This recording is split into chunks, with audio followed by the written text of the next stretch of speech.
इस वक्त वफाकी वज़ीर दाखिला राना सनाउल्लाह साहब हमें टेलीफोन लाइन में मौजूद हैं।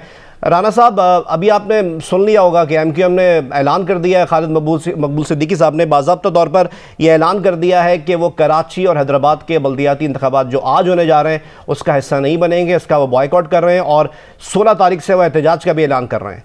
तो क्या कहेंगे आप? देखिए, इसमें जो है ये हमें बड़ा अफसोस है कि एक अपना पार्टी जो है कराची की, जिसका कराची में बड़ा स्टेक है, वो इस अमल से जो है वो अलहदा हुई है। लेकिन हमारी नज़र में उनके अलहदा होना जो है ये जस्टिफाइड है।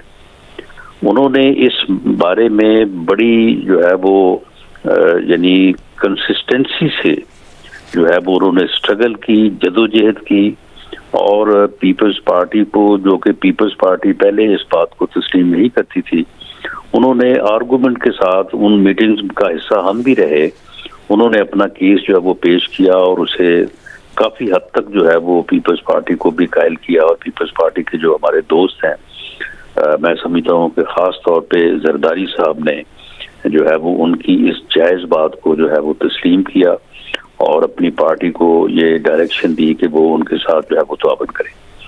और उसके ऊपर जो है वो जो आर्टिकल 10(1) शायद यही नंबर है उसका, तो वो जो है वो विड्रॉ किया गया। उसके बाद इलेक्शन कमीशन को ये चाहिए था, क्योंकि ये पहले इलेक्शन कमीशन की जिम्मेदारी थी कि ये जो हल्का बंदी है ये बुनियादी तौर पे ठीक है, सूबाई हुकूमतें जो है वो या सूबाई हुकूमतों के एहलकार जो है वो इसमें काम करते हैं, लेकिन ये जिम्मेदारी जो है ये तो इलेक्शन कमीशन की है। तो इलेक्शन कमीशन जो है वो उस वक्त सोया हुआ था जब एक यूसी जो है वो 80,000 पे 90,000 पे बन रही है और एक जो है वो 15,000 या 20,000 पे ऊपर जो है वो बन रही है। और ये कोई 1-2 का मामला नहीं है, ये कोई तकरीबन तादाद जो है वो 60-70 के जो है वो करीब है।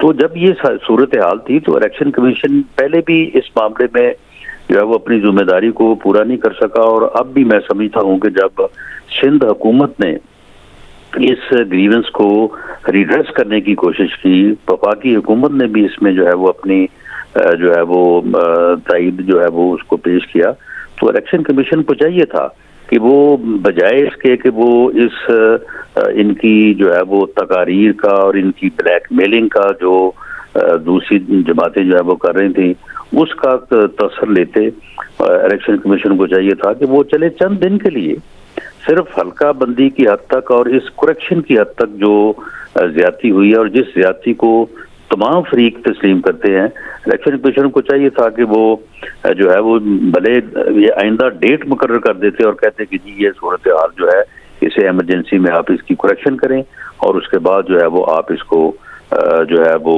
इलेक्शन जो है ना वो हो जाए। मैं समझता हूँ कि जो MQM ने फैसला किया है वो फैसला तो बहरहाल बाइस अफसोस ही है, लेकिन वो जस्टिफाइड है इस फैसला करने में। और इससे मैं समझता हूँ कि MQM का वोटर और उनका जो कारकुन है वो एक नई ताकत से जो है वो सामने आएगा और ये जो इस ज्यादती के खिलाफ वो उन्होंने एक स्टांस लिया है, एक स्टैंड लिया है, तो ये अप्रिशिएबल है। अच्छा राना साहब, दूसरा उन्होंने एक बात और की थी कि हम किसी को ब्लैकमेल नहीं करेंगे। इस कॉन्टेक्स्ट में वो बात कर रहे थे कि हम जो हुकूमत के साथ हैं हम हुकूमत के साथ ही रहेंगे और इख्तलाफात के बावजूद हुकूमत के साथ खड़े रहेंगे। तो आपको इत्मीनान है उनके इस बयान से? जी, ये बात तो उन्होंने इससे पहले जब इनकी मीटिंग हुई थी तो वहाँ पे हमारा भी एक वफद जो है वो उन मीटिंग्स में शिरकत के लिए 2 मरतबा हम गए थे कराची। तो उस वक्त भी खालिद मकबूल सिद्दीकी साहब ने ये कहा था कि जी हम कोई ये ना समझे कि हम किसी ब्लैकमेल करने के लिए या अपना वजन दिखा के अपनी बात गलत को सही मनवाने के लिए जो है वो कोई प्रेशराइज कर रहे हैं। हमारी बात सही है, हमारी बात सुने, समझें, बैठें, इसके ऊपर गौर करें। हम किसी किस्म का कोई जो है ना वो कोई प्रेशर टैक्टिक्स नहीं इस्तेमाल करें। ये हमारे साथ ज्यादती हुई है, इस ज्यादती को जो है ना वो देखा जाए। बाद में फिर मुराद अली शाह साहब ने भी खैर जब इस बात को देखा उन्होंने भी महसूस किया। उसके बाद जरदारी साहब ने बाकायदा फिर इसके ऊपर उन्होंने फैसला किया। उन्होंने कहा कि नहीं ठीक है, ये जो आपका ग्रीवेंस है इसको हम रिड्रेस करते हैं। और उसके बाद उसको रिड्रेस करने के लिए तमाम जो कानूनी ज़ाब्ते थे उनको जो है वो बुरे का लाया गया। तो उसके बाद मैं समझता हूँ कि इलेक्शन कमीशन ने इस बारे में जो है वो कमजोरी का मुजाहरा किया है। अच्छा, दूसरा राणा साहब उन्होंने ये भी कहा कि अब जो भी कराची में मेयर आएगा वो एमक्यूएम की खैरात पर आएगा, यानी कि वो कहना है चाह रहे थे कि हमारे बॉयकॉट का फ़ायदा अब दीगर पार्टीज़ को होगा। आप क्या समझते हैं कि अब दीगर पार्टियों को इनके इस बॉयकॉट का फ़ायदा होगा? क्योंकि मुस्तफ़ा कमाल साहब ने ये भी कहा है कि जो भी आएगा वो जल्द फारिग हो जाएगा। नहीं, देखें, एमक्यूएम का कराची के इलेक्शन से अलहदा होना जो है वो इस इलेक्शन को जो है वो डिस्क्रेडिट करके है।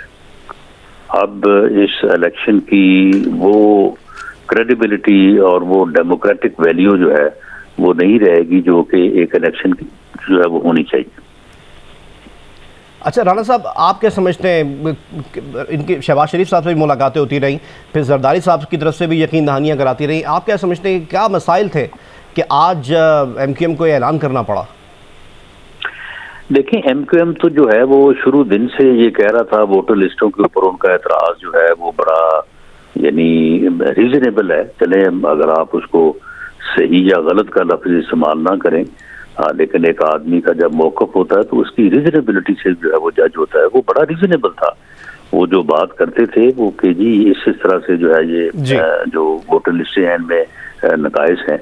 और उसके बाद जो हल्का बंदी है, वो हल्का बंदी की तो तकरीबन 62 हल्कों की हद तक तो जो पीपल्स पार्टी का वफद है उसने भी तस्लीम किया जी हाँ यहाँ पे ये प्रॉब्लम्स हैं और इन प्रॉब्लम्स को हम जो है वो दूर करने को तैयार हैं।